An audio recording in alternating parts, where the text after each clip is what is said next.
In our last lecture, we took a closer look at the monomyth of the hero according to two of its theorists, Otto Rank and Joseph Campbell.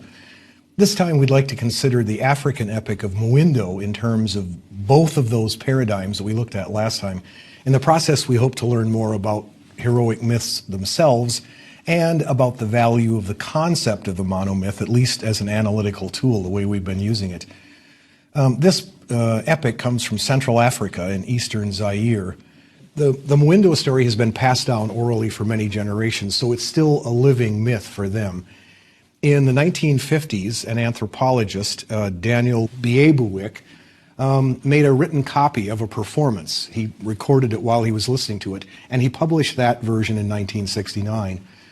In 1977, he published 3 other versions of the same myth performed by different singers in different places. And the difference among the 4 versions are instructive. All 4 have the same basic narrative, but there are some significant differences as well. And what those differences remind us is that when a myth is still alive, it has no definitive shape or structure. We've noticed this earlier, and we said that a printed copy of a myth makes a kind of fossil out of a living thing. And we can see that here too in the differences among the 4 versions, even though for us, ironically, we see the differences in 4 printed versions. About half of the text is footnotes. Some of them are explanatory, helping us understand the social conventions of the people whose myth this is, but others are designed to help us recreate in our minds as we read the circumstances of a performance of this epic. We're told, for example, whenever the bard needs a break or when he asks for additional payment. Still others give responses of the audience sitting at his feet and reacting in ways that remind us that this is how myths have functioned through most of history. It also explains that at some points the singer rose up to dance or to act out a part or to sing songs, usually accompanied by 4 percussionists who sat along with him while he was reciting this. What all those footnotes do is they allow us to get as close as possible to what it would be like to be sitting in an audience listening to a bard perform this poem. We'll be using the 1969 version, but I encourage you to hunt up and read the other 3, from which we can learn a lot about how living myths actually work. The story takes place in a village called Tobando in the state of Ahimbi. The action takes us to remote places, but as Campbell's monomyth suggests, it will always return to where it began, back to this village. The action here, in fact, will take us to all 4 spheres of the Nyanga universe, the sky, the atmosphere, the earth, and the underworld, but it always returns back to this specific village. The action begins when Shemwindo, who's the chief of the village, takes 7 wives. At a council, he decrees that they must bear only daughters. Any son born to any of them will be immediately put to death. Critics have rationalized this a little bit, since among the Nyanga, the groom has to pay a large bride price to the parents of the woman he marries. It may be that Shemwindo is protecting his cash flow.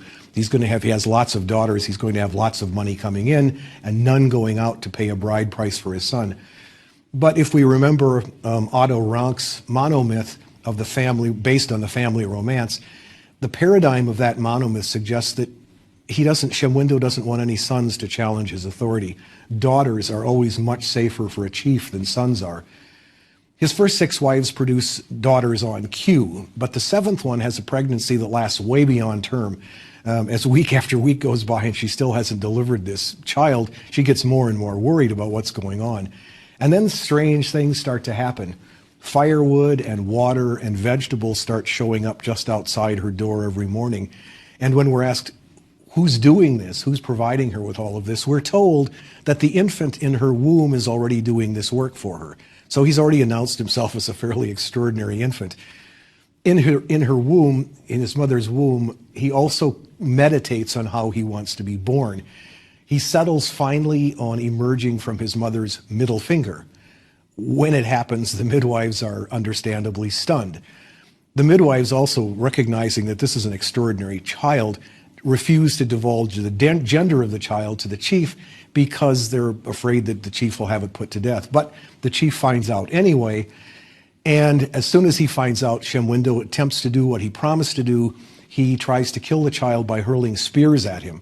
But the spears keep being deflected by the baby so that the spears simply keep hitting the center pole of his mother's house.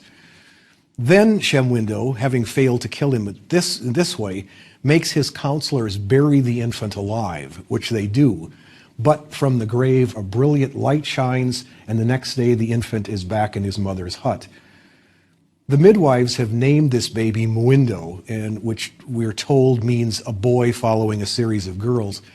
He was born being able to speak and laugh, and he brought with him from his birth several really supernatural possessions. One is a conga scepter, which is a kind of, looks like a fly swatter. It's made of a buffalo tail, which is used in a lot of Nyanga ceremonies. But in the poem, that conga scepter is going to represent always the hero's force. He also has with him an adze and a bag containing a miraculous rope. Shemwindo has tried twice now to kill his son and failed to do so. So he has his counselors make a huge drum and to enclose the baby in it, then seal up the drum and throw it in the river. As soon as the drum is thrown in the river, it rains for 7 days and 7 nights and causes a famine in the village. Presumably, this is a sign which is being sent that you shouldn't mess with this baby, but Shemwindo doesn't get it. The maidens going down to draw water one day hear the baby singing from inside the drum, and they go running back to the village to report what they've heard. Everybody comes back to hear the baby singing this song, and he repeats it for their benefit. What he's singing is that he is going to go hunt out his paternal aunt, who's married to a water serpent who lives in a nearby village. And he repeats the song, and then his drum begins to move. Meanwhile, there's an interlude in this poem in which we are told about a water serpent named Mukiti who marries Iyangura, who's the sister of Chief Shemwindo. The account is full of details of a Nyanga courtship and marriage contracts and payment of bride price, the ceremonies that make up the marriage, and it also stresses the Nyanga values of generosity and hospitality and courtesy. It's an interesting little interlude in its own right, but it establishes 3 points that will be important for the narrative. First, it explains why Iyangura, who will function in the poem as a substitute mother for Mwindo, is absent. She lives in another village. Had she been at home, she might have actually prevented some of these abuses from happening in the first place. Secondly, Iyangura becomes Mukiti's ritual wife, and that gives her special status and a freedom to act equal almost to that of the chief himself. She'll need this freedom in the story ahead. Finally, it's customary for the ritual wife to live apart from her husband, giving her again a freedom of decision and action that his other wives wouldn't have, and she'll need this as well. Meanwhile, we left Mwindo imprisoned in the drum floating in the river, but now he uses the drum to travel towards his aunt. We are told in a footnote that among the Nyanga, a child has a very special relationship with his father's sister, who in many ways serves as a mother to him. As noted, had she lived in the village, she probably would have already stepped in between Shemwindo and Mwindo immediately.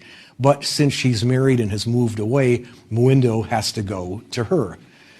Traveling in his drum, Mwindo uses his magic to get past the fish and the crabs that the water serpent Mukiti depends on to guard his realm. Eventually, Mwindo runs into the younger sister of Mukiti, who is herself a snake divinity. She's not sure what to do, so she asks her brother for advice. But by the time she gets to the brother and asks for advice, it doesn't matter because Mwindo has already gotten past her by traveling in his drum in the sands underneath the water. The maidens at the river's edge find out about Mwindo, and they run to tell Iyangura. She comes to see for herself, and then when he says that he's her nephew in this drum, she asks him a lot of questions to make sure that he's really who he says he is, and then she slashes the drum open and frees the infant. As we've noted, Iyangura is the ritual wife, so she lives apart from her husband. Because she lives apart from her husband, she's guarded by a village official who decides that this extraordinary infant needs some close monitoring. So he sets a series of traps for Mwindo. A hedgehog, however, warns Mwindo about the traps, and then the hedgehog digs a tunnel for him straight to his aunt's house. And so with the help of his conga scepter and Spider, who spins webs over all the traps, Mowindo avoids them all, and he even manages in the process, just to get even a little bit, to set that official who set all these traps for him, to set the official's hair on fire. The aunt says, he was just doing his duty. He's just doing what he's supposed to do. So she asks Mowindo if he will please save him. So he puts the fire out and saves the official. And the official then gives in and says, this is an extraordinary infant. He praises the infant, and he's been won over to Mowindo's side. Mowindo then explains to his aunt what's going on at home, and his aunt said she'll go back to the village with him, see what can be done about his father.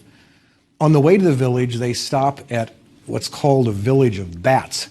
These are uncles of Mowindo, but they're also some kind of blacksmiths, and what they do is they forge some kind of mail for him to protect his body. They come along too, so that by the time Mowindo arrives back at his home village, he has quite an entourage. On the night before they arrive, there are torrential rains, and simply by force of will, Mowindo creates houses for all of these people to stay in to keep them out of the rain. And then he summons food and cooking utensils from the village itself, which come flying through the air into the houses he has just built. It's an interesting passage, again, giving us a lot of details about how the Nyanga live, what they eat, how they cook their food. If we remember back in Lecture 7, we had a Mayan creation story in which the wooden people, a failed creation, were destroyed not just by a flood, but by their own furniture and utensils attacking them. And that gave us a really good, clear picture of what their material culture was like when we had strainers and pestles and tortilla pans flying through the air. The same thing happens here as we get a good sense of how these people live. The next day, Mowindo sends his uncles into the village to attack it, but they're all killed by Shemwindo's warriors. So Mowindo enters the village alone. He sings a song as he walks into the village, asking Lightning, who is his special protector, he asks Lightning to attack the village. Lightning does, and the whole village is destroyed, including all of its inhabitants. But Shemwindo, the chief, escapes via a fern route that leads straight down into the underworld. Mowindo restores the village, brings his uncles back to life, establishes them in the village, and then he goes after his father. The underworld to which he travels is the realm of Mowisa, the lord of the underworld, and in the underworld also live an aardvark named Natumba and Chuburungu, who's the god of fire.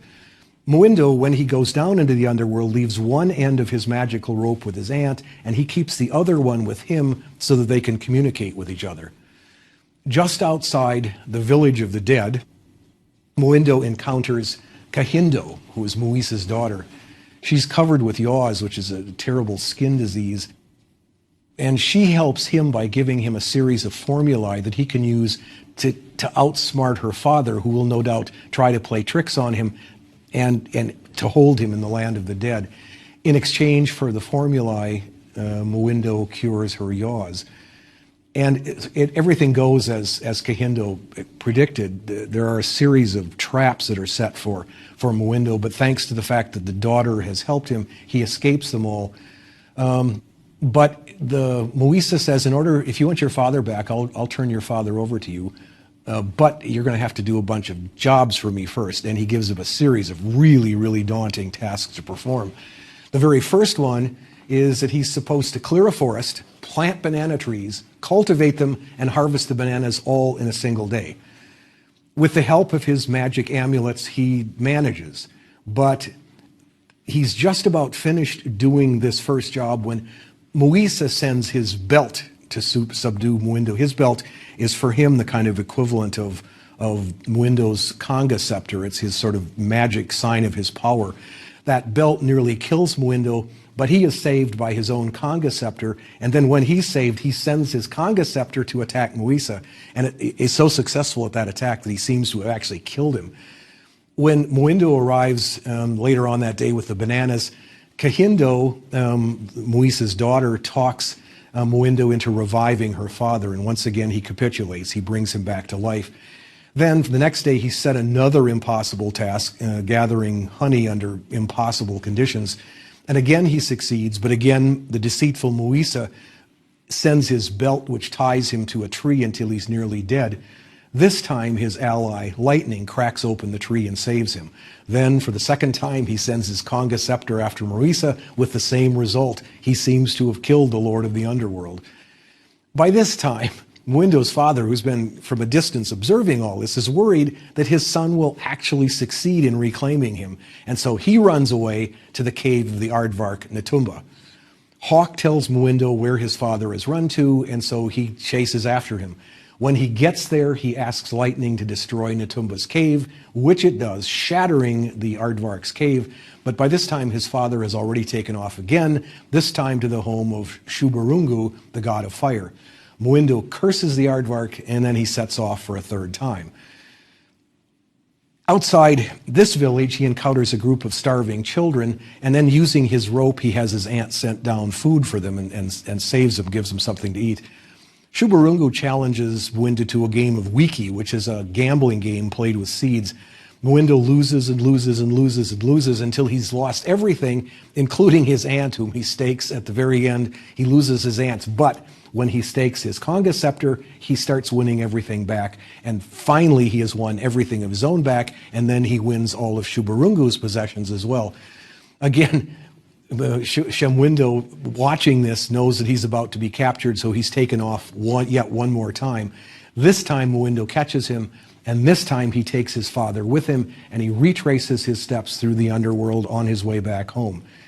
He stops to restore to Shuburungu all that he had won from him, and Shuburungu blesses him. He tells his life story to the aardvark, and he takes the curse off the aardvark and helps him restore his cave. And at Kahindo's request, he revives Muisa one more time, and Muisa then offers him Kahindo's hand in marriage. Muindo politely refuses, but all three of these former enemies now bless him, and then it's time to go back home. Back home, he brings to life all the people who were killed in the village by lightning. There's a really charming little detail that happens in here. All of them wake up doing exactly what they were doing when they were killed, as though no time had passed at all. As we're told, the poet makes very clear, the ones who were defecating continue to defecate. Those who are copulating continue to copulate. Those who are working in the fields continue to work in the fields. And those who are quarreling with each other pick up the quarrel at the exact spot where they had left it off, as though no time had passed at all. Then there's a huge village council in which Muindo accuses his father, and his aunt seconds all of the accusation. Shemwindo acknowledges his errors, and he offers to abdicate to his son. Muindo says, no, instead of abdicating, why don't we just split the kingdom in half? You rule one half and I'll rule the other half. Muindo is then enthroned as ruler of one half the kingdom, and Shemwindo moves away to the mountains. Iangura blesses her nephew, and then her job done, she returns back home. The poem at this point seems to have reached closure, and it could stop here, but there's one more adventure coming up for Muindo. Now that he's a chief, he has to send out hunting expeditions, and we're told that the Nyanga for years have used pygmies as their hunters. There's a rule that says the chief cannot hunt for himself, and the pygmies have always been the great hunters of the Nyanga. So here, Muindo sends out 4 pygmies to go hunting. 3 of them get devoured by a huge dragon in the middle of the forest. The next day, Muindo goes out himself into the forest, and he kills the dragon with a song and with his Conga scepter. And then he brings the dragon back home and cuts it open. And out from the dragon come thousands of human captives, including the 3 pygmies who had been eaten the day before. Then he cuts the dragon up into pieces, and the entire village has a huge and magnificent feast. But Lightning, who has long been Muindo's ally, smells the roasting dragon flesh from the great feast. Unbeknownst to Muindo, he has a blood pact with the dragon, and now he comes to take his revenge. He carries Muindo up into the heavens, which turn out to be places of severe heat and cold. He's forced to stay there for 1 year. He begins full of confidence. He's always been full of confidence. But the end of the year, he's been reduced to being a passive sufferer. He's been exposed to attacks of icy winds and terrific heat and thirst and rain and hail. During the year, he travels to the realms of lightning, of rain, of hail, of moon, of sun and star. And after a year's suffering up there, he's enjoined by all of these heavenly beings never to kill another animal and to accept lightning as his lifelong guardian. Then he returns home. He tells his story to his people. He announces a new era of prosperity. He gives new commandments for an ordered and civilized life, which is full of mutual respect. And then the poem really ends. If we lay Otto Ronk's and Joseph Campbell's templates on this myth, what do we find? Well, we can start out with the miraculous nature of Mawindo's birth, which announces him as a special person. He's born from his mother's middle finger, as Buddha was born from his mother's side, as Athena was born from the head of Zeus, as that Native American boy was born from a clot of blood that was kicked by a rabbit. Mawindo confirms his special nature with the name that he takes for himself. He calls himself the little one just born, he walked. He's also born under a curse or a ban, as we saw were Heracles, Moses, King Arthur, even Jesus in the interdiction of Herod. In Ronk's monomyth, this is, of course, a requirement for heroism. And Ronk lists 20 stories from all over the world in which these conditions apply. When he embarks on his adventure, he enlists the help of his aunt, Iangura. Her husband is an underwater serpent, master of the unfathomable realm of the unconscious. Both Ronk and Campbell, I think, would say. Literally, he is set free from his drum by his aunt, who is the benevolent mother figure, one of these helper figures who always comes in early in the myth. But we're really more or less back in Ronk's family romance, where an infantile crisis pits a child against his monstrous father who tries to kill him, while he tries to return to union with a loving mother. And that's exactly what happens here. Shemwindo sends Mawindo into exile in an effort to kill him, and his aunt, a surrogate mother, rescues him. Having returned home and defeated his father, Mawindo then sets out on a father quest to confront him, to defeat him, and to lay claim to his kingdom. This is another reminder of that Oedipal pattern that underlies so much of Ronk's monomyth. For both Ronk and Campbell, the search for the father is the most dangerous part of the adventure. And as Campbell's In the Belly of the Whale segment suggests, Mawindo has to descend into the underworld and in some sense to die. As Campbell reminds us, the point of all of this adventure is to be reborn into the world of spirit. Shemwindo is clearly a representative of the material culture, the everyday world. His motivations are avarice and the drive for power. These are the very things the hero needs to separate himself from when he passes into the other world. Mawindo makes this passage in his river journey. The aunt serves as a kind of midwife, pulling him out into a new world. Campbell would say that he is now being pulled into the world of the unconscious, which is illustrated by the fact that Iangura's husband is a guardian of deep water, which is almost always a symbol of the unconscious in mythology. In the underworld, in his search for his father, he has, as Campbell would again note, he has a protector figure, his aunt on the other end of that rope. He has a bag full of magic amulets, all of which help him in his adventures in the unconscious. The aids, as well as the ease with which he overcomes all these dangers, show, Campbell would say, that he was ready for this adventure. And the ease with which he overcomes these obstacles happens over and over. When his aunt's guardian tries to use lightning against him, Mawindo simply reminds lightning of who he is and turns the threat aside. He tells the aardvark that a terrible fate awaits him if he tries to harm Mawindo. For Campbell, as we saw in the last lecture, a hero's readiness is symbolized by that kind of imperviousness in the world of his adventure. He cannot be harmed by these dangers. Still, having said that about Campbell, the first 2/3 of the epic seem more illuminated by Rank than by Campbell. As Mawindo searches for his father in the underworld, we remember, as Rank said, that we are born into the knowledge of our mothers, but we have to grow into that of our fathers. For the infant in the crib, the father is always a mysterious figure, an ogre approaching on the infant's primary relationship with his mother. The father can also see in the infant his own demise, threats to his own power, and these tensions create myths of a vengeful father and of a son who grows up to dethrone him to take his place. Over time, the cradle crisis changes into the hero's search for himself. He may simply become his father, or if he can draw on resources his father didn't have, he can find a different way. For a long while in this poem, Mowindo seems very ruthless, suggesting that he'll just turn out to be his father when he gets a chance.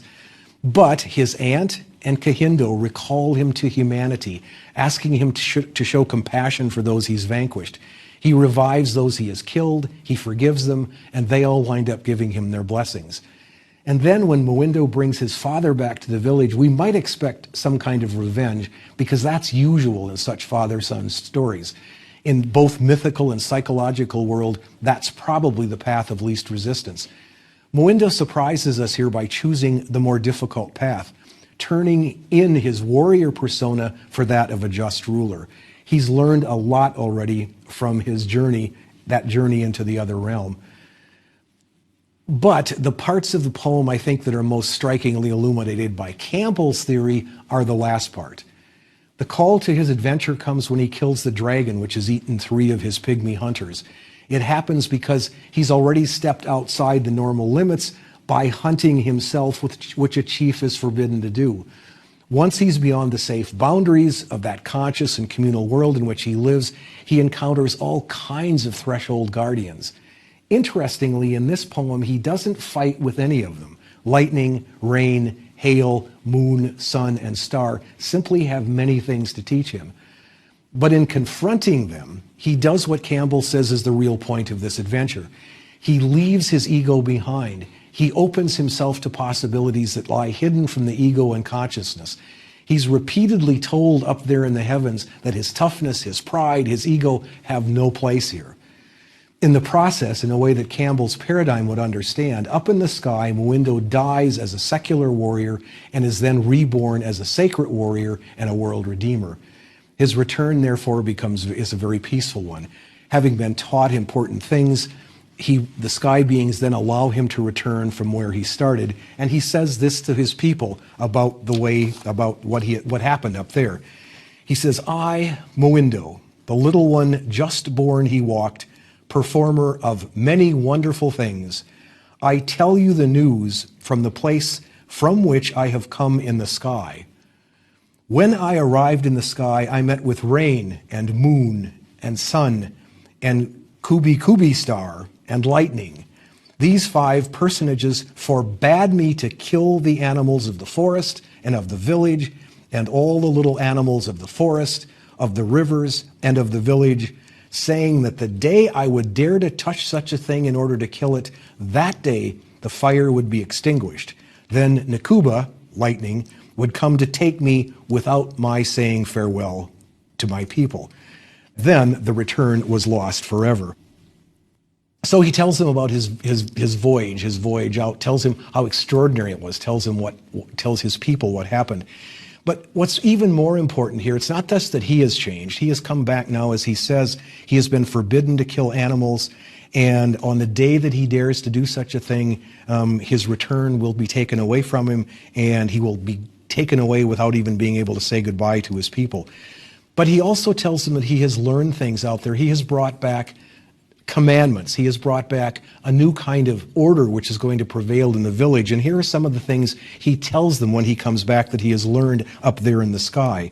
He says, "May you grow many foods and many crops.